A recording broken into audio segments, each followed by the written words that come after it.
Neste momento em que a tecnologia de ponta nos proporciona comodidade a alguns da mais variada apresentação, observamos que, ao lado das conquistas de natureza intelecto-tecnológicas, a correspondência emocional da criatura humana e os seus valores morais não lograram o mesmo índice de desenvolvimento. Temos a impressão de que a mente apartou-se do sentimento e a cultura asfixiou as emoções. E agora, quando temos a oportunidade de ler que a Organização Mundial de Saúde estabeleceu que, neste momento, uma das maiores pandemias é a depressão, e que aproximadamente no ano 2025, o primeiro lugar na lista dos óbitos será logrado pela depressão através do suicídio. O que vem ocorrendo neste momento com as manifestações cancerígenas e as cardiopatias, não podemos deixar de preocupar-nos, porque esta tão delicada manifestação que vai carcomendo a sociedade afeta-nos a todos nós, animais, da escala zoológica inferior, como da escala denominada zoológica superior. Todo ser vivente, com exceção das plantas, experimenta manifestações de natureza depressiva. E a depressão hoje se tornou tão natural que a surpresa se nos faz quando encontramos pessoas ajustadas ao programa de saúde mental. A palavra depressão vem do latim deprimere, que significa puxar para baixo. E essa depressão pode ser considerada como uma planta parasita que se hospeda no cavalo e lentamente absorve-lhe a seiva, terminando por matar aquele animal parasitado de que se utiliza as energias. A depressão, no entanto, depois das modernas análises, não é uma doença, como antes se encontrava no catálogo das enfermidades mentais. É um transtorno. À semelhança de outras questões emocionais, a depressão resulta da ausência de determinados hormônios secretados pelos neurônios cerebrais e que produzem o variado estado desde a apatia à violência. Conhecida na história desde remota antiguidade, vamos encontrar casos de depressão nas Ilíadas, quando o grande autor apresenta o exílio de uma personagem que se perde na reflexão profunda e se auto-aniquila pelo desencanto à vida. Odisseu é o protótipo que se põe na condição oposta das guerras, das lutas, da necessidade de voltar para o lar. No entanto, essa obra máxima da cultura grega já nos fala dessa doença, que não é enfermidade, de natureza cruel, a depressão. Somente que, aquela época, era conhecida com o nome de nostalgia, e os nostálgicos sempre estiveram no contexto social. O pai da medicina grega já se reportava a esses transtornos, elucidando que eles eram resultado de disfunções tanto do cérebro como também hepáticas, e assinalava que eram derivadas do sangue, derivadas dos humores, tanto aqueles que produzem alegria como melancolia e etc. Mas se nós formos examinar a Bíblia, iremos encontrar na história do rei Saul o biótipo do depressivo. O rei Saul, que teve a oportunidade de consultar uma pitonisa após haver proibido o intercâmbio entre os espíritos, a célebre pitonisa do Endor era portador desse transtorno da emotividade. Mas encontrou paliativo no jovem Davi, aquele que mais tarde irá, segundo a história de Israel, destruir o gigante que ameaçava o povo hebreu.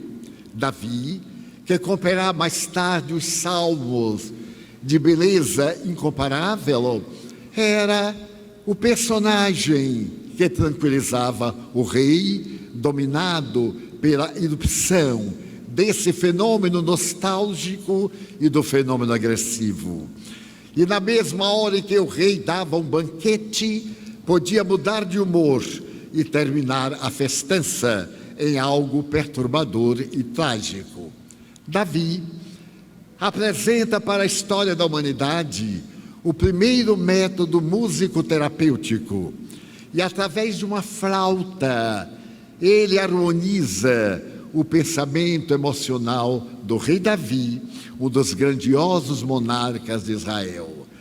E a partir desse momento, a musicoterapia chega hoje praticamente com uma força incomparável para a harmonização do sistema nervoso central, conforme anotam diversos cientistas. Viktor Frankl, o notável cancerologista da Universidade de Yale, o doutor que escreve a respeito do amor como terapia para a saúde, que a Quinta Sinfonia de Beethoven é terapêutica. Se nós nos dedicarmos a escutá-la, nossas células acalmar-se-ão. Haverá um intercâmbio celular e um equilíbrio, terminando por atender às nossas neurocomunicações e estimulando os neurônios a produzirem serotonina, noradrenalina, dopamina e outras substâncias cerebrais.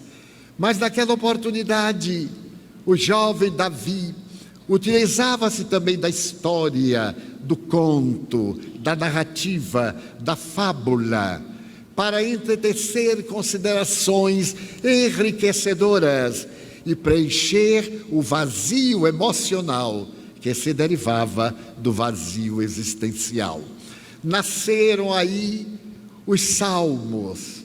Quem de nós, cristão ou descendente do judaísmo, não conhece o Salmo 23, de beleza oportuna que sensibiliza a alma? O Senhor é o meu pastor, nada me faltará. Deitar-me faz em verdes pastos, guia-me mansamente por águas muito tranquilas, e segue até a etapa final mesmo. Que eu andasse pelo vale da sombra da morte, não temeria, porque o teu cajado me sustenta e o teu báculo me equilibra. Então nós temos aí no rei Davi a experiência gigantesca da depressão. Se recorrermos à história da Síria e da Babilônia, poderemos anotar que o rei grandioso que auxiliou a mulher a construir os jardins suspensos da Babilônia, esse homem poderoso e cruel, Nabucodonosor, passava por períodos depressivos e transtornos mentais tão graves que muitas vezes dizia-se ser um cavalo e saía aos jardins de Semíramis para pastar. A fenomenologia psiquiátrica e os estudos psicológicos a respeito da personalidade humana nasceram com o próprio ser nas suas variadas manifestações, até estabelecer-se em realidade, o que é a saúde orgânica, o que são a saúde mental, a saúde econômica, a saúde social, a saúde emocional. Dentro desta análise, a Organização Mundial de Saúde estabelece que saúde não é um estado de tranquilidade e de ausência de doença. Nós estabelecemos que o indivíduo que não está doente se encontra saudável. Nem sempre. Então, a Organização Mundial de Saúde estabeleceu que a saúde verdadeira resulta de 4 fatores: harmonia psíquica, equilíbrio emocional, estabilidade orgânica e equilíbrio financeiro nos dias atuais. Porque quando nós perdemos o equilíbrio financeiro, é óbvio que entramos em transtorno de comportamento. Mas no caso tópico da nostalgia, o grande pai da medicina estabelece que são necessários fatores de equilíbrio que proporcionem alegria ao doente. Isso há 400 antes de Cristo. Posteriormente, o pensamento nostálgico dos gregos invade Roma com a sua cultura e vai também a nostalgia. Por volta do século II, o cristianismo recorre à nostalgia para negar o mundo. O indivíduo abandona a sociedade e faz-se cenobita, vai habitar os desertos, as furnas, para apagar as impressões do mundo que seria cruel, perverso, mau, que Deus nos deu para o nosso progresso emocional, e sem dar-se conta, entram no estado paroxístico da nostalgia. Posteriormente, no século IV da nossa era, a nostalgia se tornou tão grave que era raro encontrar-se pessoas não nostálgicas. A história universal na psiquiatria continua narrando que esse fenômeno terrível não tinha explicação, pelo menos científica. A tradição grega dizia que era interferência demoníaca. A tradição hebreia e cristã asseverava que eram fenômenos de possessão, que seres demoníacos se apossavam das criaturas humanas, destruindo-lhes o equilíbrio e assodando-lhes as tendências negativas. À medida que os séculos passaram, nós vamos encontrar por volta do século XII a nostalgia de tal maneira que a religião católica passou a condenar os nostálgicos como sendo portadores de demônios para perturbarem a marcha da evolução. Mas a evolução é inevitável e nós podemos tirar dessas lições da ignorância páginas de beleza em respeito às conquistas gloriosas do pensamento contemporâneo e dos últimos séculos. Porque por volta do século XVIII, a medicina britânica descobriu que as nossas células não são todas iguais. E se pôde descobrir que as células cerebrais eram diferentes.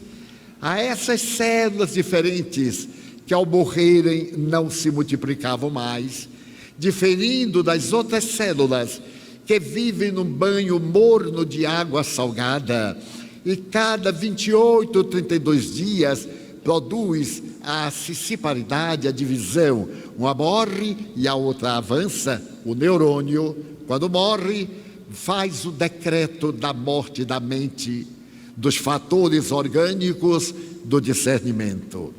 Hoje, as doutrinas cerebrológicas afirmam que mesmo com a morte dos neurônios, ficam algumas ilhas que produzem a renovação automaticamente.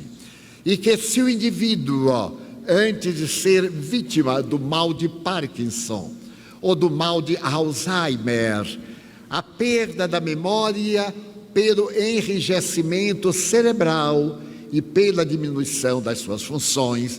Se a mente que está envolvendo esse cérebro mantiver a atividade, estudar idiomas e tentar estar vigio, naturalmente, pode deter a enfermidade e até mesmo gozar de relativa saúde. Essa questão é muito delicada, porque até o ano de 1900, a ciência neurológica dizia que nós possuímos apenas 5 bilhões de neurônios. E como diariamente morrem 15 mil neurônios, uma pessoa de 40 anos já era uma pessoa envelhecida, desmemorizada, portanto, quase alguém caminhando para o aniquilamento. A partir dos anos 40, conseguiu-se provar que nós possuíamos 50 bilhões de neurônios. E por mais que morressem os neurônios, aqueles que sobreviviam a estímulo do nosso pensamento substituíam aqueles que haviam falecido, como no caso dos órgãos duplos, a perda de um olho, de um rim, de um pulmão, é substituída pelo outro órgão que lhe preenche a finalidade. Mas por volta dos anos 70 e 80, a ciência comprovou que nós possuímos aproximadamente 100 bilhões de neurônios.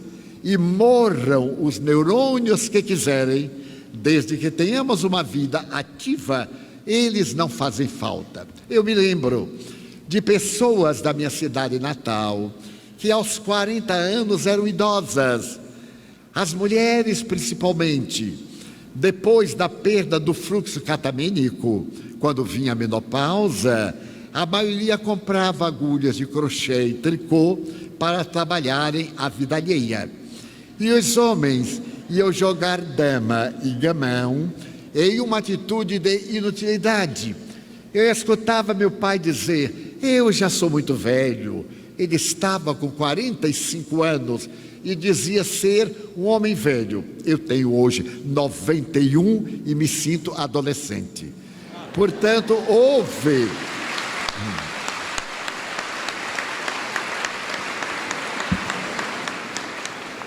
uma mudança conceitual, mas também uma mudança de ação mental. Porque aqueles homens acreditavam-se que no momento das mutações orgânicas, quando vinha a menopausa, quando chegava a andropausa, a vida se acabava. E é exatamente o contrário. As alterações das nossas glândulas procriativas, de alguma forma, principalmente na mulher, afeta-lhe o metabolismo do sistema nervoso e produz um período de sensações muito desagradáveis. No homem, o fenômeno não passa despercebido. É aquele período em que o homem, entre 45, 50, 55, 60 anos, passa a ter uma vida quase infantil. Deseja enamorar-se com facilidade. E nós vemos essas aberrações, principalmente nos Estados Unidos. Homens de 80 anos casados com jovens lindas de 18, 20 anos por amor ao dinheiro que eles têm nos cofres. Então, esse problema de natureza orgânica hoje está muito bem explicado. A vida é um dínamo gerador de vida. E quanto mais nós trabalhamos, mais vivos nós nos encontramos. Quanto mais nos movimentamos, e aí estão as academias. Eu me recordo que antes se fazia qualquer coisa, tinha que repousar, descansar. Meu Deus, o post-partum aproximava-se às vezes de um mês de repouso, até a alimentação mudava. Bênçãos da ignorância. Porque hoje, pós-parto, até mesmo parto cirúrgico, algumas horas depois, a pessoa está em condições de preparar-se para a nova fecundação. Então, as bênçãos do progresso são incalculáveis, mas a depressão foi agora quase que despertada com a descoberta dos neurônios. E se percebeu que esta célula, um pouco alongada, possuía umas ramificações chamadas axônios, vulgarmente chamadas árvores, ramos, para poderem produzir a neurocomunicação com outros neurônios. E se pôde também perceber, nesse momento, na Inglaterra, que a palavra nostalgia não era muito própria para esse transtorno emocional.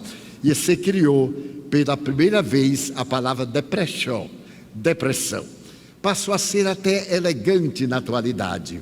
Quando a pessoa está bem melancólica, que é um fenômeno orgânico, natural, nós perguntamos: o que se passa? Estou com depressão. Um notável repórter do The New York Times, de Nova York, escreveu um livro fascinante que se chama O Demônio do Meio-Dia. São 600 e poucas páginas, para quem gosta de ler.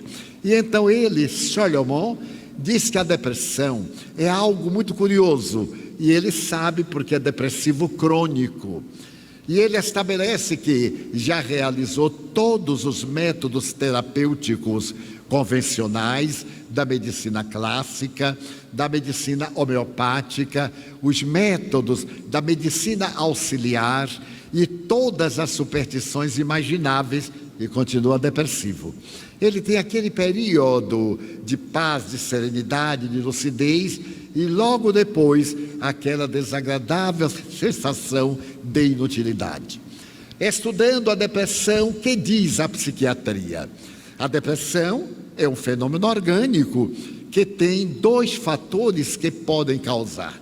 Aquele de natureza endógena, interna, a hereditariedade, as doenças infecto-contagiosas, a tuberculose, a AIDS, as enfermidades degenerativas, as sequelas dessas enfermidades.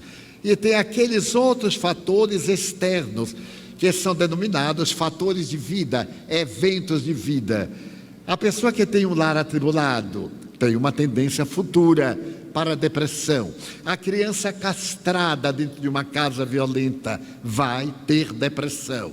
Aqueles hábitos doentios com que nos acostumamos e parece que anulamos, fica no inconsciente.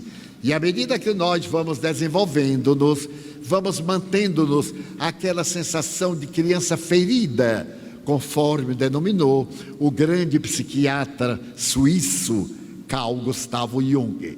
Mas nessa criança ferida há um pouco de depressão, como efeito daqueles incidentes perturbadores que viveu na infância. Mas há o terceiro fator que só agora a medicina está descobrindo: as obsessões.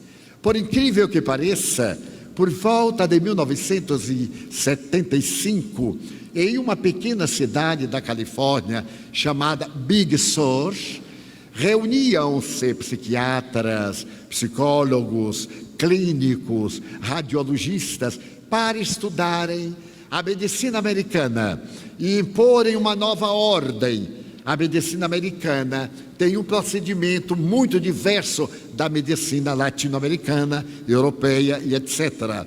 E esses verdadeiros gênios do pensamento, homens extraordinários, que vieram do mundo inteiro praticamente para a Califórnia, ali começaram a estudar os fenômenos paranormais, as manifestações que vão além da mentalidade convencional, e constataram que a criatura humana não é somente o corpo somático e a vida mental, digamos, corpo e mundo psíquico.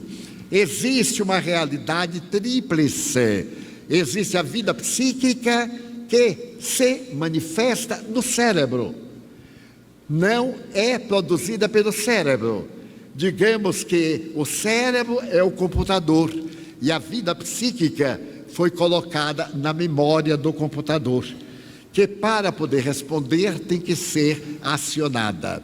E então anuíram a velha tese da doutrina espírita.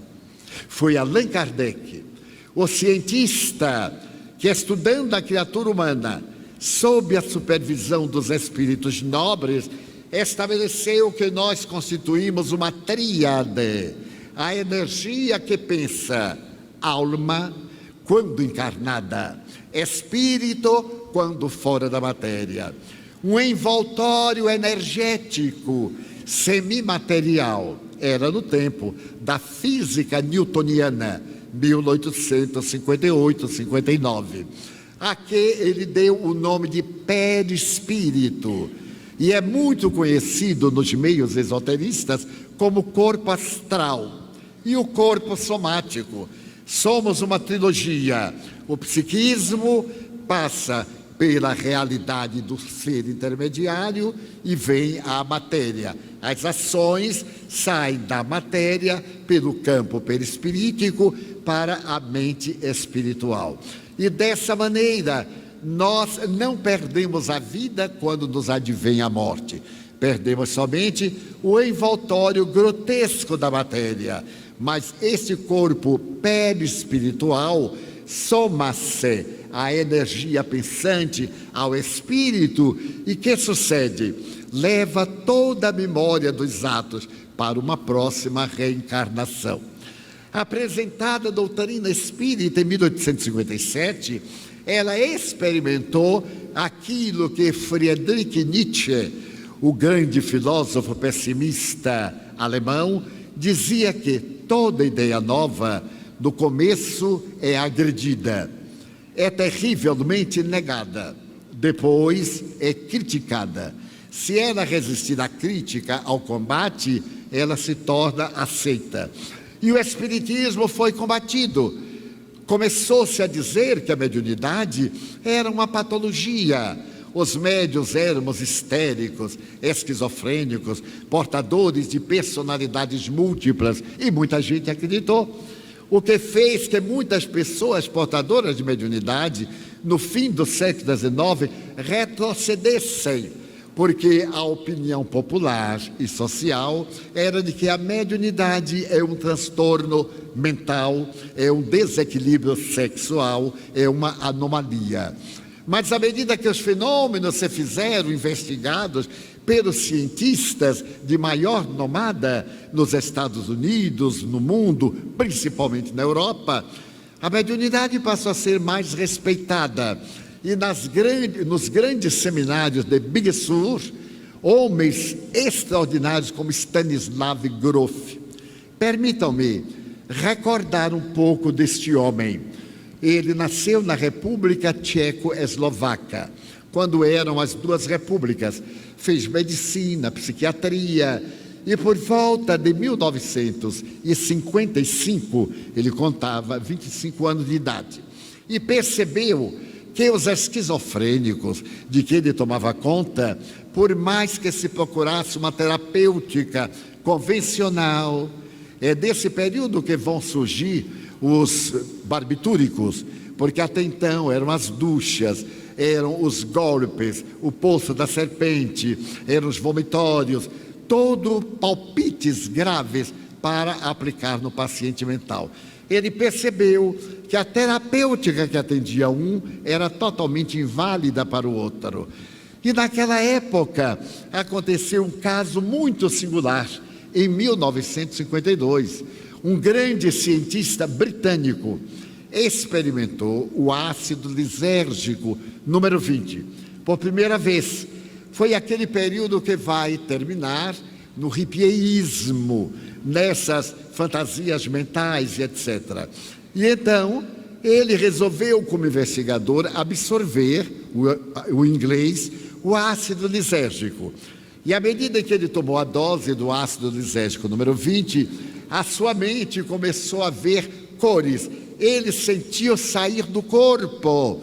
E a observar a vida, mesmo através das paredes, os seus olhos adquiriram a profundidade do raio-x e até de penetrar na mente da pessoa. Aldous Huxley, um cientista de renome mundial, submetido ao ácido lisérgico, irá deixar um livro que se chama As Portas da Percepção, dizendo que o som tem cor, que as cores têm sons.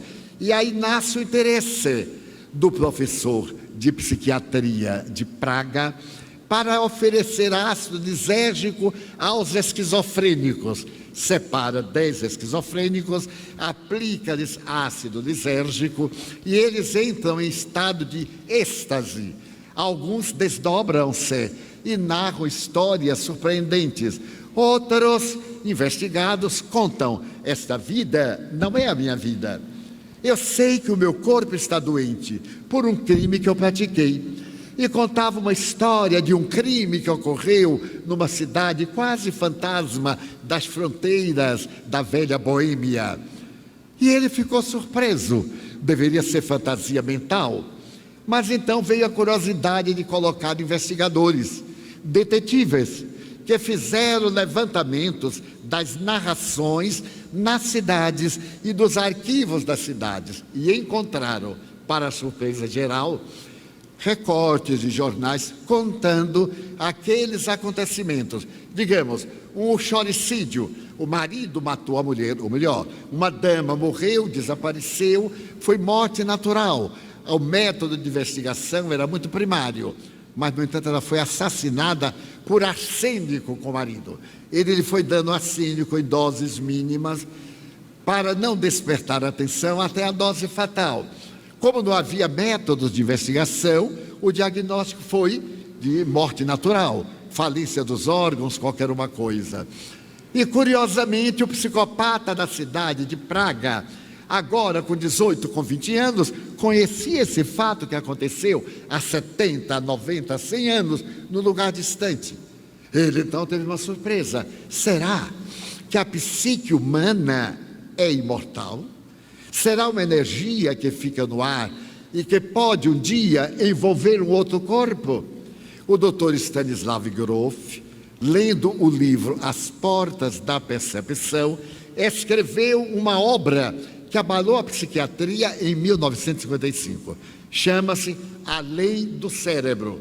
As obras qualquer um pode adquirir e constatar a maravilha dessa transformação. Mas, nesse momento, ele ganhou uma bolsa de estudos em Connecticut, nos Estados Unidos. Transferiu-se à República Tchecoslovaca, foi invadida pela Rússia e perdeu a sua liberdade. O Dr. Stanislav Grof tornou-se uma grande autoridade em psiquiatria na América e hoje reside nos arredores de São Francisco, na Califórnia. Quando eu li o livro dele aos 20 anos, eu fiquei fascinado. Escrevi-lhe uma carta em inglês, mas nunca obtive resposta. A vida é algo fascinante. Há 5 anos, a minha tradutora ao inglês na Califórnia, casada com um xamã, descobriu que o xamã, o marido, era vinculado a um grupo de xamanismo. E entre esses estudiosos do xamanismo estava o doutor a quem eu me referia nas conferências na universidade. Ela então pediu ao marido para tentar uma entrevista do Dr. Stan comigo, que era o seu fã, gostaria de conhecê-lo e gostaria de fazer-lhe umas perguntas. Depois de alguma dificuldade, porque ele dizia que já era um homem idoso. Olha, coitadinho, eu era mais velho do que ele. E estava alegrinho, e ele, americano, com 80 anos, não é nada. Por fim, conseguimos um almoço, e no almoço conversarmos. E ele me confessou que, através dessa pesquisa, constatou a reencarnação. Ele fazia parte do grupo de estudiosos, e no ano de 1975, a que me referi, se criou a chamada quarta força em psicologia. Uma psicologia transpessoal, uma psicologia que acredita na imortalidade da alma, na comunicabilidade dos espíritos, na reencarnação, nas obsessões e toda a patologia psiquiátrica. Nós tínhamos apenas 3 escolas psicológicas, que eram o behaviorismo, ou doutrina comportamental. Nós tínhamos aquela que cuidava da criatura humana, essa psicologia aberta para as novas pesquisas e a psicanálise. A partir de 75, passamos a ter uma psicologia espiritual, em que os cientistas da área comprovam a imortalidade da alma. Logo, esse retrocesso que fizemos na palestra vem confirmar que não é apenas o corpo o responsável pela doença. Nós temos fatores reencarnacionistas que nos levam a estados patológicos de depressão. Por isso, a depressão tem fatores espirituais. Nós temos a terapêutica acadêmica, a terapêutica tradicional, as terapêuticas apresentadas pela homeopatia, hoje doutrina acadêmica, e também aquelas que vieram através das propostas que estão fundamentadas exatamente no reino vibratorial. Nós temos as terapêuticas vibratórias, as energéticas, os passes, o jurê e outras tantas apresentações que mudam apenas de nome. Então, a depressão encontra hoje uma imensa paisagem de socorro, a depender da família do depressivo. Porque a depressão é curiosa. A família nota que o paciente perdeu completamente a afetividade e acredita que é de propósito. Não se dá conta que a perda desses hormônios afeta a afetividade. Por exemplo, eu não amo com o coração. Como a gente diz, eu te amo com todo o meu coração. Não, eu te amo com todas as minhas dopaminas, que são as substâncias do amor. E quando elas escasseiam, naturalmente que escasseia a afetividade. A pessoa perde a emotividade, o interesse. E como essa perda pode ser substituída, os medicamentos barbitúricos envolvem as células, comprime-as até forçá-las a voltar a atender às necessidades para as quais foram criadas. É fascinante notar esta questão. Vamos fazer mais um retrocesso histórico. Por volta de 1912, na Suíça, em um sanatório psiquiátrico, uma jovem que não gostava de tomar banho, era uma depressiva. O depressivo detesta qualquer coisa que produza movimento. Levantar-se, erguer a mão para pegar uma roupa, banhar-se, qualquer coisa é um gigante na psique do depressivo. E ela foi levada para ser internada. E porque durante algum tempo não tomou banho, eram banhos parciais de toalhas, ela foi levada à força até a banheira e se debateu tanto que bateu a cabeça na borda da banheira e teve uma concussão cerebral. Foi considerada morta. Então levaram-na para o velório de 3 dias. E na terceira noite, quando já iam tampar o caixão, ela acordou e fez uma pergunta sensata: aonde está o meu marido? Claro que o povo saiu correndo, porque a mulher estava morta, fazia 3 dias. Os médicos acharam aquilo curioso. Em verdade, ela não estava morta, ela estava em catalepsia. E anotaram que concussão cerebral, quando não mata, cura a depressão. Mais tarde, por volta de 1914, no sanatório psiquiátrico em Berlim, um homem depressivo que tinha tendência ao suicídio rasgou os lençóis, improvisou uma corda e na cela enforcou-se. Justo no momento em que passava um guarda e viu que ele se debatia. O guarda abriu a cela, cortou a corda improvisada, ele caiu. Não morreu, ficou bom. Então os médicos anotaram: enforcamento, quando não mata, cura a depressão. Ainda na Alemanha, aconteceu um outro fator dessa natureza. Um psicopata jogou-se do 4º andar do sanatório e caiu na rede elétrica. Tomou um choque que jogou longe, não morreu. ficou bom, da depressão. Então os médicos notaram uma coisa: na concussão cerebral, no enforcamento e no choque elétrico, havia um elemento comum: a falta de oxigênio cerebral. E isso produzia anóxia. Então eles imaginaram, se pudessem criar um aparelho que produzisse a falta de oxigenação cerebral por algum tempo, a pessoa ficava boa. Em 1939, 3 psiquiatras, em um congresso de psiquiatria em Roma, no dia 3 de novembro, apresentaram uma maquininha, uma máquina pequenina que produzia choques. Havia 2 pontos e 2 cabos que, colocando nas têmporas do paciente, dava uma descarga de 110 volts por aproximadamente 14, 16 segundos. Então nasceu a terapia do choque. Foi um período lindo, eu vivi esse período, quase até tomei um desses choques. E então era eletrochoque.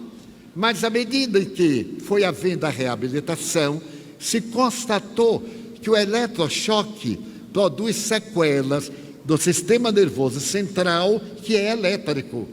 Então eles entraram em decadência. Hoje, a medicina psiquiátrica voltou a aplicar eletrochoque em pacientes depressivos que são crônicos, porque a depressão pode ser rápida, é um primeiro atentado à saúde, pode ser prolongada, mas se ela se repete, é grave.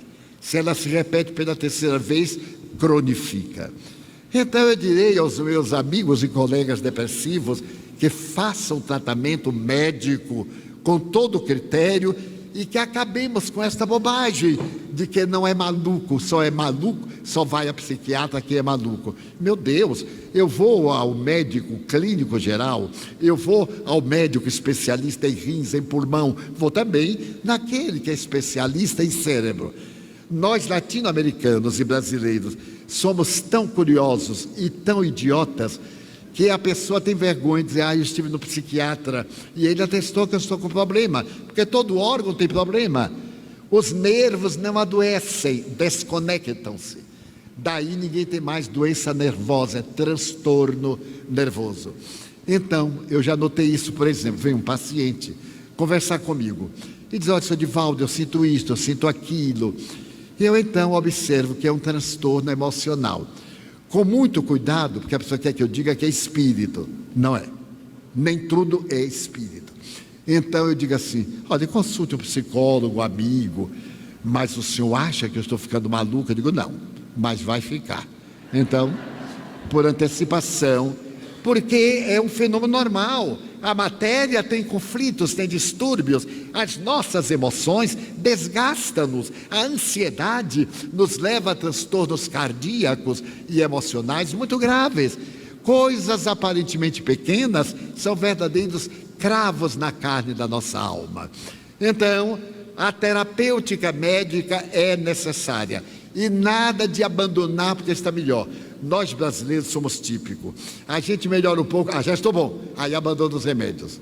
Bom, aparentemente, enquanto o efeito retar do remédio está no organismo, mas o problema volta, ele tem recidiva, e na volta é pior, na outra volta é crônico, a cura é quase impossível.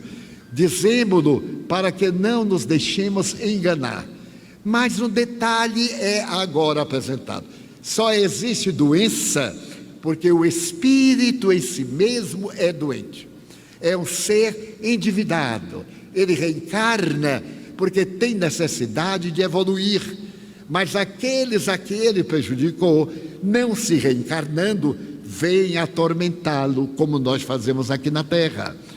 Quando elegemos o inimigo, nós nos complazemos em perturbá-lo, em fazer bullying, em persegui-lo. No mundo espiritual não há nenhuma diferença, porque a Terra é uma cópia imperfeita do mundo espiritual. Não é o mundo espiritual a cópia. O mundo espiritual é a matriz, é a nossa casa, é o mundo da realidade. Aqui é uma cópia, materializado. Então, esses espíritos vêm e aturdem-nos Começam com o fenômeno telepático. De repente, nos vem uma mania de ficar repetindo a mesma palavra. É um transtorno que nós experimentamos por causa do excesso de cansaço, do estresse. Uma canção fica na cabeça da gente, daí esses cantores perversos colocam em nossa alma músicas lindas para ficarmos um pouquinho neuróticos. A música fica cantando na cabeça. Cuidado, é um transtorno neurótico. O transtorno neurótico é rápido, o transtorno psicótico é profundo, é grave. Todos nós temos transtornos neuróticos. Eu conheço um artista brasileiro famosíssimo, que toda vez que ele se levanta, ele bota primeiro no chão o pé direito, porque o pé direito dá sorte. Mas ele já teve tanta sorte que não precisa mais de sorte. Mas se ele botar o esquerdo, ele deita novamente para levantar com o pé direito. Outra manifestação neurótica: a pessoa que tem em casa o espelho quebrado tem azar. Espelho quebrado tem azar, então tem que quebrar o espelho, tem que requebrar o espelho. A jovem que não se casa e que teve a infelicidade de passar por debaixo de uma escada, adeus, nem na outra reencarnação. E nós criamos transtornos neuróticos curiosíssimos. Eu, naturalmente, sou também uma criatura humana. E houve um período que eu estava com transtorno neurótico, muito agradável. Eu mesmo descobri, porque eu me psicanalizo quase diariamente, eu mesmo fiz a terapia e fiquei bom. Eu me dei conta que eu estava tendo um exagero de arrumação. Tudo meu era muito arrumado, este copo aqui, esta garrafa, isso. Vamos supor que alguém vinha limpar a mesa e mudava de lugar, me irritava profundamente, porque tirou do lugar, como se isso tivesse a capacitação de ser aqui. No dia que eu vi que uma caneta não estava no lugar que eu boto, e que eu fiquei enraivecido, mas eu já falei várias vezes que não pegue na caneta, não tire do lugar. Eu disse, mas eu estou me aborrecendo por uma coisa tão sem importância. Se a pessoa roubasse a caneta, era ótimo, porque ia ser intelectual. Mas, porque tirou do lugar, eu digo, eu estou com transtorno neurótico. Sabe como chama? É neurose de geometria. Muitos aqui dizem, tudo meu arrumado. O meu guarda-roupa está tudo no lugar. Eu posso dizer onde está qualquer coisa. Neurose de geometria. Mas a maioria daqui, bem-aventurados os homens, não consegue botar na mesma gaveta a camisa e o par de meias ou o lenço. É aquela barafunda. Transtorno neurótico de perturbação. Então, cada uma dessas manifestações tem um nome muito simpático. E tudo isso desgasta nossos nervos, sem necessidades, até tombarmos na carência hormonal e termos a depressão. Então, nós vamos notar, por exemplo, Winston Churchill, o homem que definiu a guerra mundial, o grande estadista, era depressivo. Tomava medicamentos antidepressivos naquela época, principalmente o lítio, que era um dos produtos mais antigos. Personalidades lindas, como uma das maiores escritoras da dramaturgia, eram depressivos. Hamlet é o exemplo do depressivo, porque Shakespeare era depressivo. Todas as obras de Shakespeare apresentam personagens em estado melancólico. Este Hamlet é tão lindo, aquele príncipe da Dinamarca, contemplando a charneca e dizendo, to be or not to be, é uma dúvida, o ser ou não ser. Ou então, ele dizendo, morrer, dormir, sonhar, quem sabe. As suas elocuções monológicas vestem aquele homem invariavelmente de seda negra. Era um depressivo. Romeu e Julieta é também a tragédia da depressão. O Rei Lear também é o crime hediondo da depressão. Hoje nós dispomos de um arsenal extraordinário, que é a meditação, a busca do si, viajar para dentro, a oração, que o Espiritismo nos recomenda, como toda e qualquer religião. a boa leitura. Uma boa leitura, para termos o que pensar, produz a terapia mais agradável, como diz o Evangelho, a terapia que preenche as necessidades da alma, os passes, a transmissão da bioenergia. Não é fantasia, nós somos um dínamo gerador de forças. O nosso coração é uma bomba elétrica. No começo, dispara um choque e continua nas sístoles, diástoles, em meu caso, 91 anos. Só parou uma vez, quando eu tive morte aparente, por 3 minutos. Graças a Deus, no quarto, o coração voltou correndo e eu continuei. Então, é necessário que nós consideremos a necessidade de abandonar ideias fixas, a monoideia repetitiva, o desejo de vingança. Ainda há dias eu falava sobre os indianos. Eles têm um provérbio que diz o seguinte: quem tem ódio e quer vingança, carrega uma brasa acesa na mão para jogar no inimigo, mas enquanto carrega a brasa, ela está queimando a mão. Então a vingança é um estado patológico. Alguém me fez o mal, pior para ele. Eu não aceito o mal. Meus amigos, agora nas eleições, apareceu na internet coisas que eu teria dito e que eu nunca pensei. Foram tantas mentiras na internet que se usou até uma expressão inglesa, né?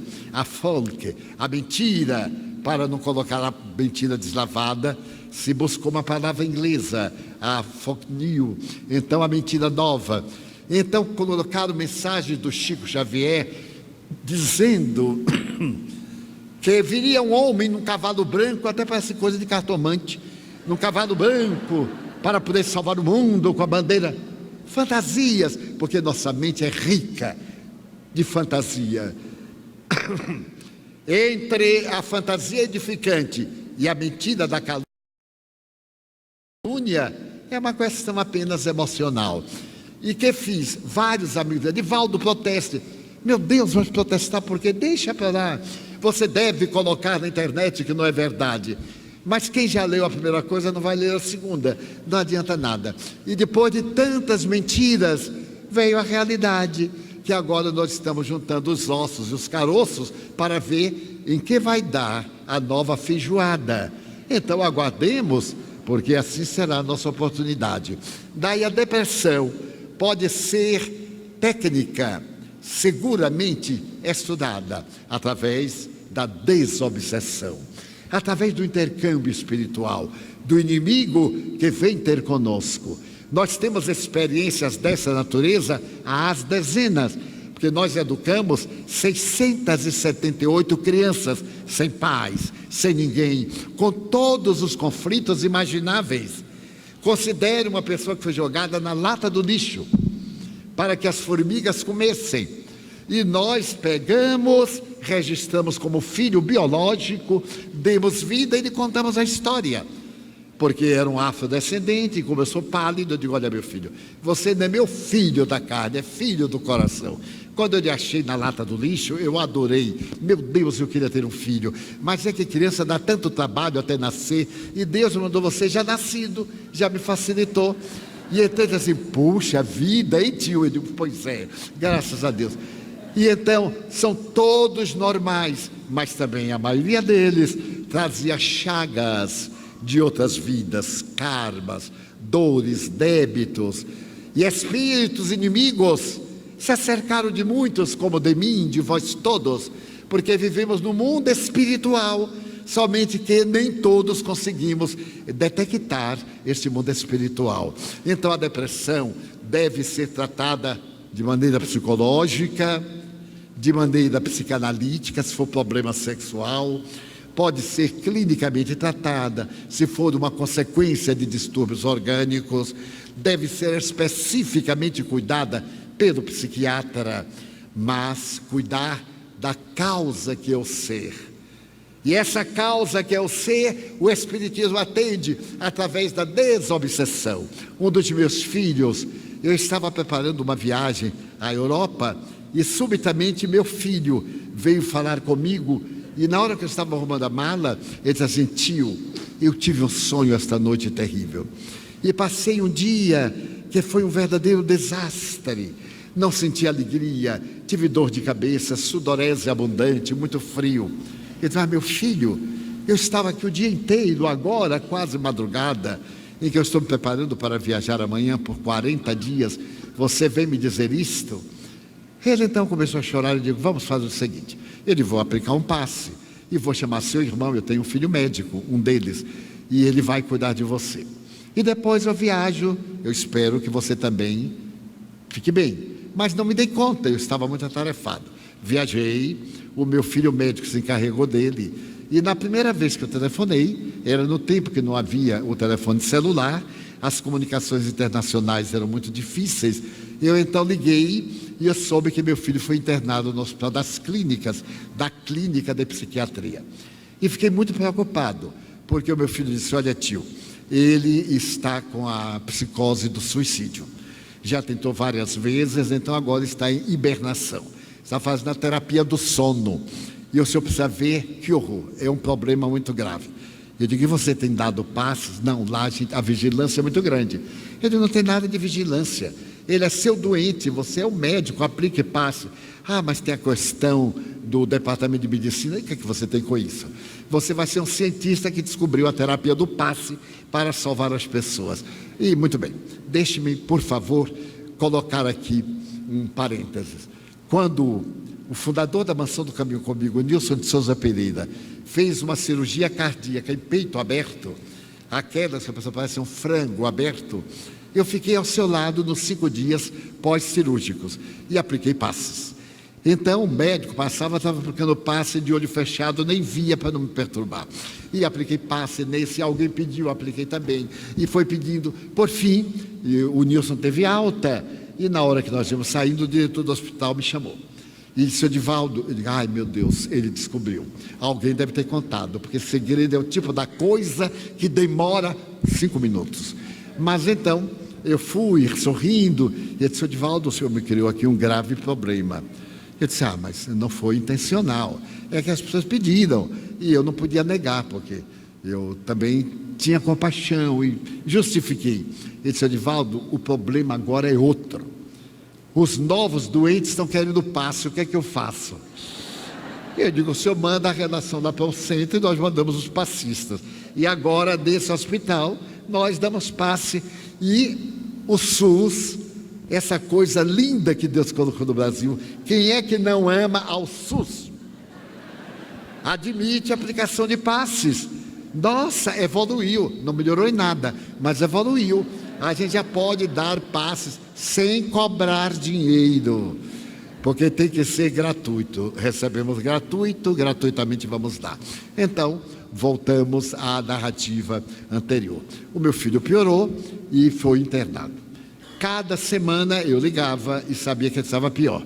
Quando eu voltei numa terça-feira, e na quarta é o dia de reuniões mediúnicas.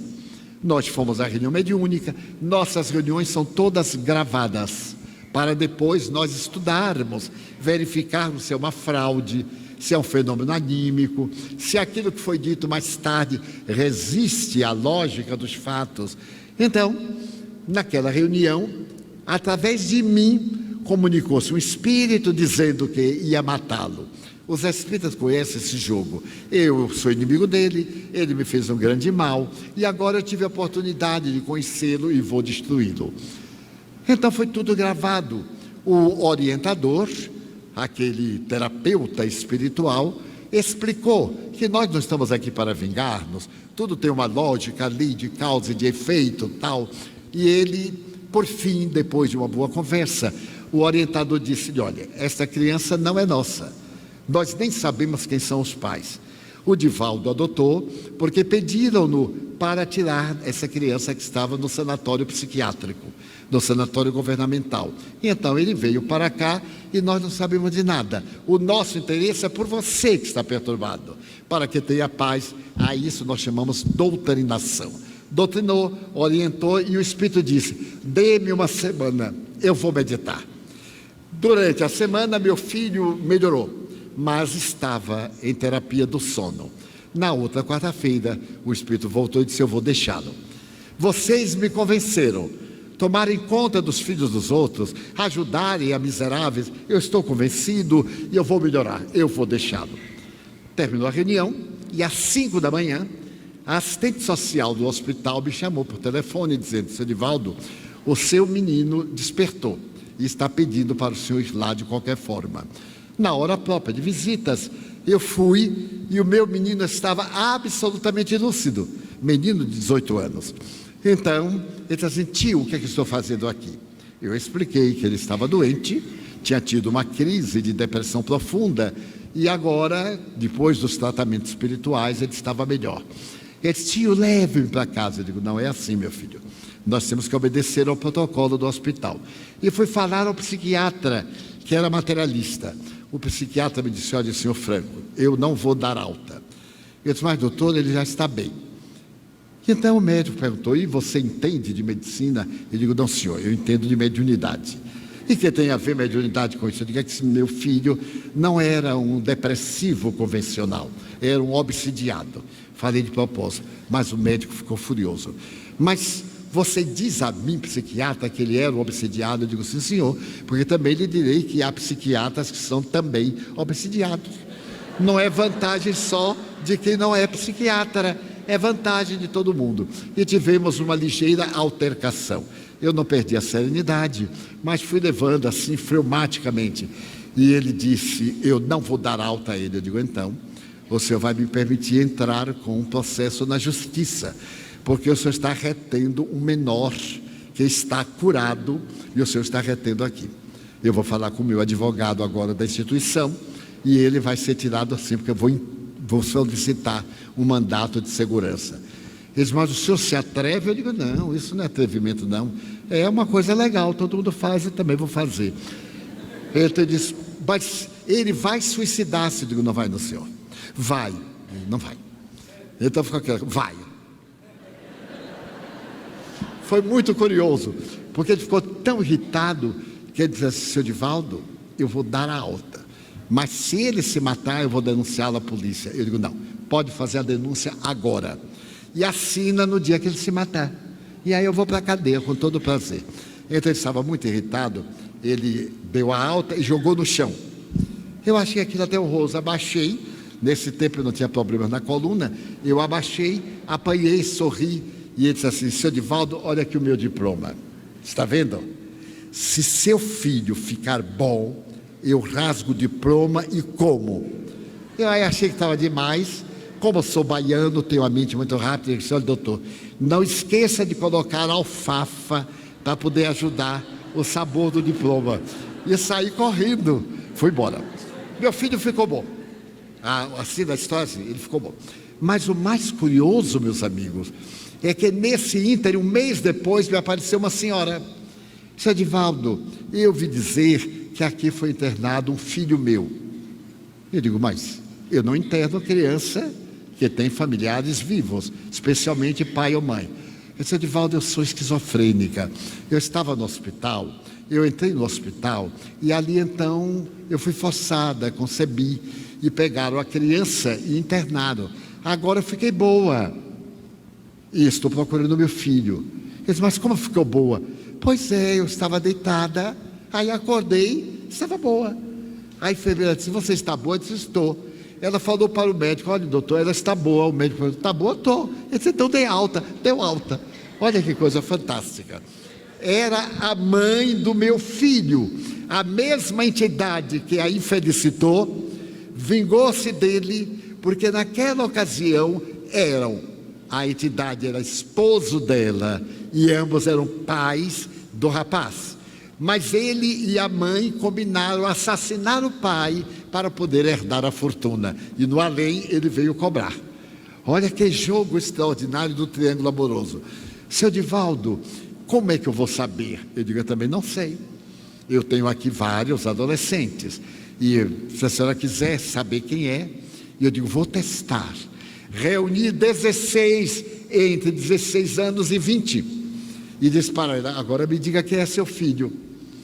O meu filho, já curado, me perguntou assim, baixinho: tio, quem é essa mulher? Eu digo: não sei, meu filho. Tio, eu sonhava com essa mulher toda noite. Eu fiquei curioso, né? Eu nunca a vi. E então ela foi olhando, olha, Divaldo, o único que me toca o coração é esse daqui, que era o José pseudônimo, era o José.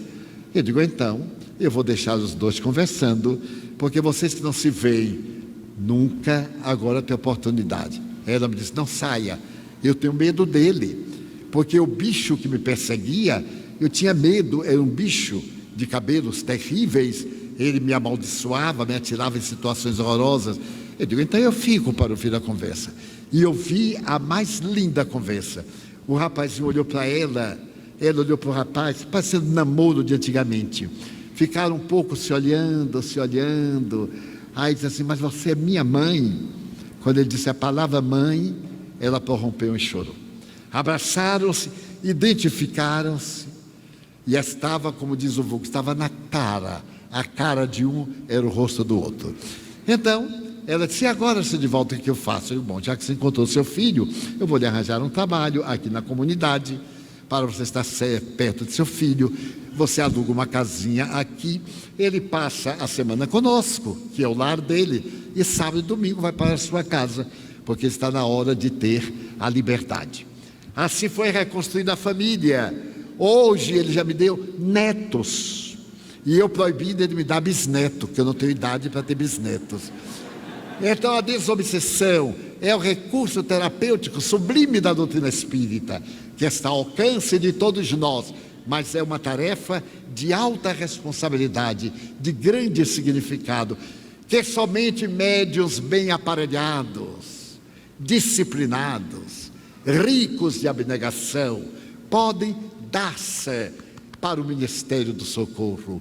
O Espiritismo vem dizer que os nossos mortos vivendo voltam a ter contato conosco. E o cientista Charles Richer, prêmio Nobel de Fisiologia da Universidade de Paris, este homem falou que todos nós temos um sexto sentido. E Allan Kardec tinha dito em 1865 que a mediunidade é uma faculdade orgânica que todos nós temos. Diante deste quadro, a velha nostalgia, a depressão, esse estado depressivo que se nos apresenta sob dois aspectos, encontra luz na doutrina espírita. A oração, os diálogos nobres evitam que, mesmo que esteja em nossa existência o destino de uma depressão, nós podemos evitar. Então evitemos através de um diálogo saudável, de uma vida marcada pela solidariedade. Nesses dias confusos, sejamos nós aqueles que temos coragem de amar, que não temos vergonha de dizer: eu te amo e não quero nada de ti. O meu sentimento é de doação, não é de troca. Eu tenho necessidade de viver o hálito do amor, porque Deus é amor. Então vamos mudar a sociedade através da nossa mudança interior. É tão bom ser bom, que aquele que experimenta o primeiro sorriso de amor fica fascinado. Estamos então vivendo os gloriosos dias do Evangelho, e as nossas dores receberão misericórdia, na dimensão que oferecermos misericórdia ao nosso povo. Então nos cabe a nós, como diz o Evangelho de Jesus, amar até aqueles que não gostam de nós. A melhor maneira de nós aplicarmos isto é através da lei da caridade, que é a lei máxima da doutrina espírita. Quando exara, fora da caridade não há salvação. E essa caridade com que Deus nos enriqueceu, nós podemos encontrar em nosso corpo, que desdenhamos, que abandonamos, que não amamos e que até desprezamos. Observem quantas dádivas nós temos e somente valorizamos quando as perdemos. Digamos então: meu Deus, eu gostaria de dizer-te que amo a vida, que para mim é bela, é colorida. Muito obrigado, Senhor, por tudo que me deste, por tudo que me dás.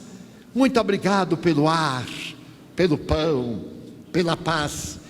Muito obrigado pela beleza que os meus olhos veem no altar da natureza, olhos que veem o céu, a terra e o mar, que acompanham a ave ligeira que voa fagueira pelo céu de anil e se detém na terra verde, salpicada de flores em tonalidades mil. Muito obrigado, Senhor, porque eu posso ver meu amor, mas diante da minha felicidade de enxergar, eu oro pelos cegos que não podem mirar e suplico que na outra vida, depois desta lida, eles possam contemplar. Muito obrigado, meu Deus, pelos ouvidos meus, que me permita escutar a música do povo que desce do morro na praça a cantar, a melodia dos imortais, que se ouve uma vez e não se esquece nunca mais, a voz melodiosa, a canora melancólica do boiadeiro, e a dor que geme, que chora no coração do mundo inteiro. Pela minha faculdade de ouvir, pelos surdos eu te quero pedir, porque eu sei que depois desta dor, no teu reino de amor voltarão a ouvir. Obrigado pela minha voz, mas também pela voz que ama, que ensina, que alfabetiza, que legisla, que canta e que trauteia com emoção. Mas diante da minha faculdade de falar, eu encontro na terra os que sofrem de afasia, que não cantam de noite, que não falam de dia. Oro por eles, porque eu sei que depois desta prova, na vida nova, eles cantarão. Obrigado pelas minhas mãos, mãos que aram, mãos que semeiam, mãos de ternura, que libertam da amargura, pelas mãos que apertam mãos, mãos dos adeuses, mãos de filosofia, de poesia, de psicografia, de cirurgia, pela mão que atende a velhice, a dor, o desamor, pelas mãos que no seio embalham o corpo de um filho alheio, sem receio, e pelos pés que me levam a andar sem reclamar. Muito obrigado, Senhor, porque eu posso caminhar diante do meu corpo perfeito. Eu vejo na terra aleijados, desequilibrados, paralisados, e por eles eu faço uma oração, porque eu sei que depois desta expiação, na outra reencarnação, eles também bailarão. Muito obrigado, por fim, pelo meu lar. É tão maravilhoso ter um lar.